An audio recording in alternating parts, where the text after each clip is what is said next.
अस्सलाम वालेकुम स्टूडेंट्स। मैं हूं प्रोफेसर फैज़ान गुराया।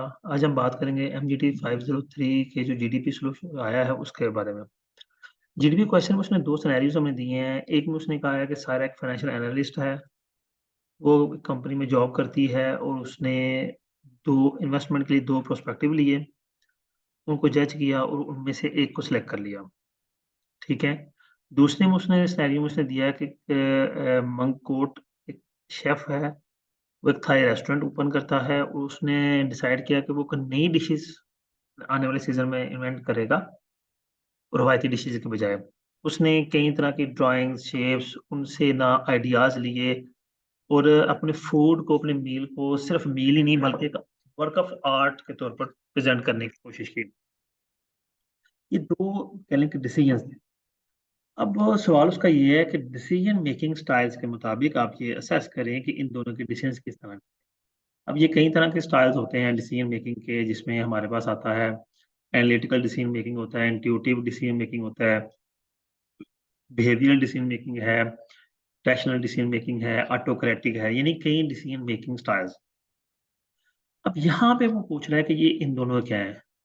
तो हम थोड़ा-सा इसी को बात करते हैं कि ये एक फाइनेंशियल एनालिस्ट है, इसने 2 कंपनीज़ उठाई, उनका डाटा कलेक्ट किया और दोनों का एनालिसिस किया।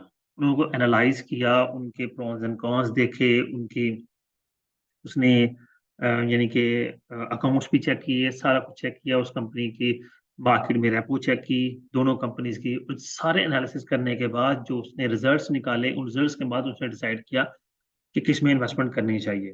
तो इसका जो स्टाइल है that is called analytical decision making style है। ये सारी डिटेल भी यहाँ मौजूद है कि सारा decision making style appears in analytical as she collect data from both investment companies. ये बात मैं आपको सारी बता चुका हूँ। अब बात करते हैं हम चीफ मंगकोट की।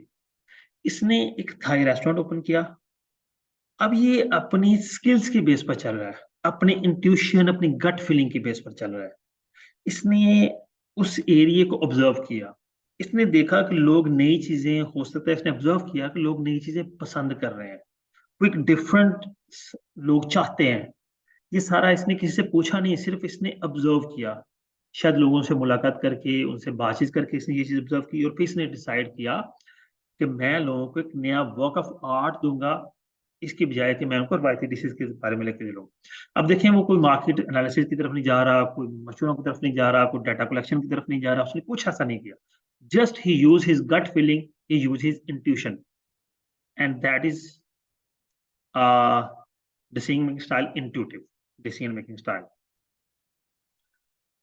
तो ये नीचे डिटेल भी लिखी हुई है उसके एट्रिब्यूट्स के बारे में कि उसने पेंटिंग से, शेप से, मॉडर्न कल्चर से चीज़ें अख़ज़ की और उन्हीं के मुताबिक फिर अपनी डिशेज़ को डिज़ाइन किया।